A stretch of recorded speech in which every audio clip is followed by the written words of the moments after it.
Welcome back to In Ohio Country today. Dan Wilson alongside of JD Vance, and JD, of course, is running for United States Senator here in the Buckeye State. JD, thanks for joining us. Thanks for having me. You're here at Farm Science Review today. Have you learned anything? Yeah, I've learned a lot, actually. I was just telling somebody earlier, I learned that, there's a lot of tech that goes into the farming business, a lot that goes into making, the yields higher, which of course we need because we need to grow a lot of food to feed the people of our country and the world. I've learned that we've got some real supply chain issues out there, farmers that can't get the equipment they need to grow the things that they need, and also, equipment merchants who aren't able to get the product that they need to sell to the farmers. And I've also learned that, we have just such an incredible farming industry. I guess I knew that, but it's always good to be reminded of it when you're here and you're seeing what everybody's working on. You see, it feels like everybody knows everybody, even though there are thousands of people here. And it just, we got a great farming community in Ohio, and I hope we can preserve it. You've done a lot of traveling in your time, whether it's in the Midwest, the East, the left coast, if you will. Let's talk about what makes Ohio unique when it comes to agriculture. Well, I won't pretend to know everything. Obviously, part of it is the people, right? We got great people, hardworking people, long-term generational family farms, and that's an incredible thing.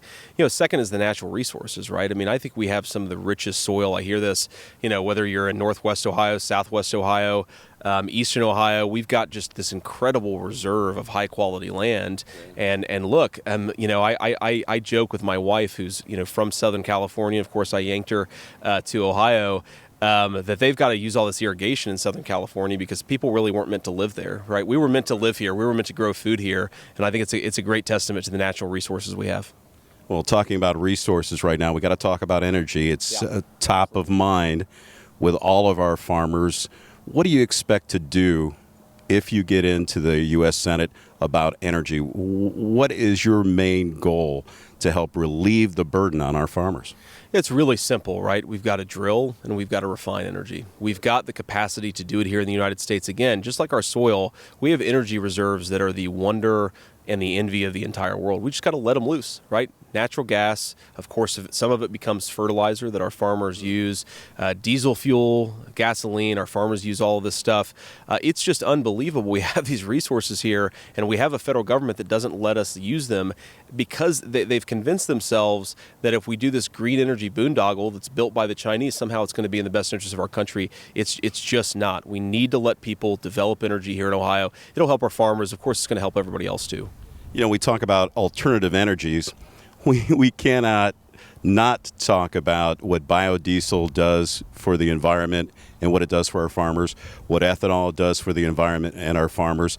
So when we talk about energy, we talk about what the farmers are doing, whether it's solar, whether it's wind, but it's diversity and it's a balanced attack that we need, right? That's exactly right. It's the classic phrase, all of the above, right? We've got great energy resources. Let's actually use them. Look, I've got nothing against wind or solar, but they cannot provide the energy that we need up and down from industrial uses to domestic residential uses. So yeah, let's build the solar stuff, let's build the wind stuff, but let's also recognize that we've got to refine natural gas, we've got to get it to market using pipelines, we've got to do the biodiesels, we've got to do nuclear, we've got to do energy, right? First world countries rely on high quality energy. Let's get back to developing it. Yeah, we talk about the cost of doing business, and the cost of doing business for farmers, one of the major costs that they have is right behind us, equipment. Yeah. And we're looking at $500,000, $750,000 pieces of equipment, maybe more.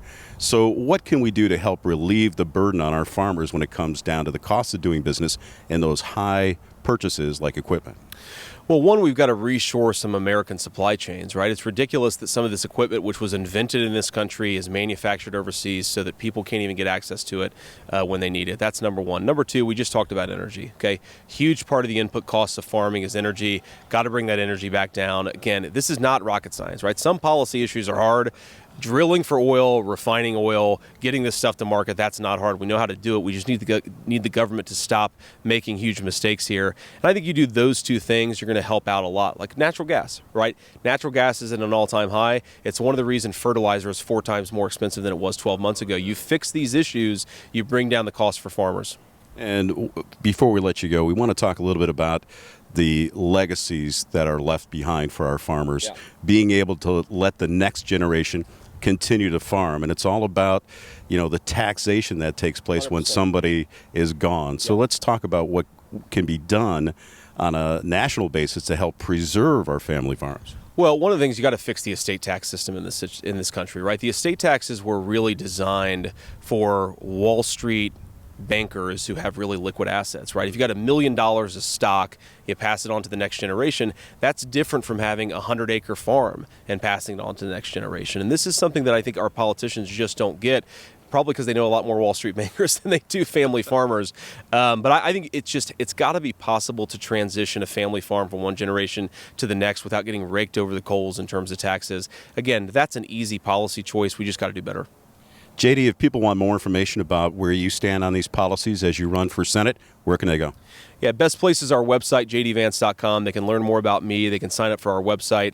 I have to put a little political hit. I'm running against a guy, Tim Ryan, who's a Democrat, but he pretends to be a Republican. We do not want this guy representing us in the U.S. Senate. So if you care about our heritage, our farming, what we're doing out here on the land, please support our campaign any way you can. Thanks for having me, man.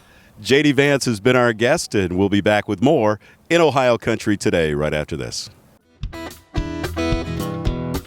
Our farm department is committed to providing ag professionals the products, coverages, and peace of mind needed to run a successful operation. With our home office located in the heart of farm country, many of us have first-hand experience when it comes to farming, and we know how to take out the risk. Under one policy, we can provide total protection of your investment, from your home and barns to your equipment and livestock. We also provide an outstanding equine coverage, from a homeowner with a single horse to a professional breeder and everything in between. Come join us and experience the Celina difference.